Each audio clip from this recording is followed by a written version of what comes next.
नमस्कार दोस्तों आज मैं आपको एक बहुत ही ज्ञानवर्धक कहानी सुनाने जा रहा हूँ जो आपको किसी पब्लिक डोमेन गूगल के एसएस पे नहीं मिलेगी। Beyond from Google knowledge title है। इसे एंड तक जरूर सुनिए, लाइफ टाइम काम आएगी। एक बार एक कौवा होता है। जब वो आसमान में उड़ रहा होता है तो आसमान में वो अपने से ऊपर गिद्धों और बाजों को उड़ते देखता है। तो उसके मन में ये बात आती है कि यार मैं भी काला हूँ, ये भी काले हैं, ये इतने ऊपर क्यों और मैं इतने नीचे क्यों। ना भाई, मैं भी इनके जितना ऊपर ही जाऊंगा। इसी चक्कर में वो अपना पूरा बल लगाकर ऊपर की ओर मुंह करके अपने पंखों को फड़फड़ा के ऊपर जाना शुरू कर देता है। लेकिन दोस्तों, आप तो जानते हैं कि कौवे की शारीरिक बनावट इतनी ऊंचाई पर उड़ने की समर्था नहीं रखती। हुआ ये कि ऊपर जब ऑक्सीजन लेवल कम हो गया, उसके ब्रेन में ऑक्सीजन जानी कम हो गई तो वो बेहोश हो गया।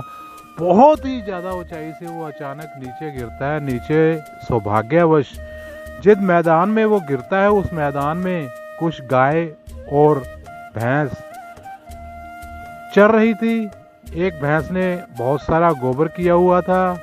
कौवा जी महाराज उस गोबर में गिरते हैं और गोबर की नमी जो होती है कौवे के शरीर में फिर से खून का संचार कर देती है। कौवा जी दोबारा होश में आने शुरू हो जाते हैं। आंखें खुलते हुए आसमान की तरफ देखते हैं। हे भगवान, मैं इतनी ऊंचाई से गिरा, वाह, फिर भी बच गया। मैं तो बहुत भाग्यशाली हूँ। वाह जी वाह। उसने इसी खुशी में झूमते हुए ऊंची ऊंची भगवान का नाम लेना शुरू कर दिया, भजन गाने शुरू कर दिए, ऊंची ऊंची शोर मचाना शुरू कर दिया। देखो मैं भगवान का कितना भगत हूँ, इतनी ऊंचाई से गिरा फिर भी बच गया। उसी समय उसी रास्ते से एक बिल्ली गुजर रही थी। कई दिनों से भूखी प्यासी भोजन की तलाश में, भोजन नहीं मिल रहा था। उसने कौवे की काँव कह सुनी। उसने कहा चलो आज कौवा खा के ही अपना लंच करते हैं। लेकिन ये क्या, कौवा तो गोबर में बुरी तरह गंदा दिखाई दे रहा था। लेकिन कौवा अपनी धुन में मगन ऊंची ऊंची भगवान का सिमरन करे जा रहा है, भजन गाए जा रहा है। कहाँ कहाँ कहाँ। बिल्ली पास गई, कौवे की हालत, कौवे की दुर्दशा देखकर बोली, हे देव प्रिय, आपके वाणी में कितनी करुणा है, आपके कंठ में कितनी मिठास है। आपकी वाणी इतनी अच्छी है तो आपकी काया कितनी सुंदर होगी, आप कितने प्यारे लगते होगे। कौवे ने फूंक में आते हुए, पंप लेते हुए बाहर अपना सिर निकाला। कहता नहीं, इतना भी ठीक ठाक ही हूँ। कहती नहीं नहीं नहीं नहीं, जिसकी इतनी वाणी मधुर है वो बहुत ही सुंदर होगा। मैं पास के सरोवर से पानी लाती हूँ, आपको नहलाती हूँ। पास के सरोवर से वो अपने मुंह में पानी भर के 3-4 बार लाई, कौवे पे उड़ेला।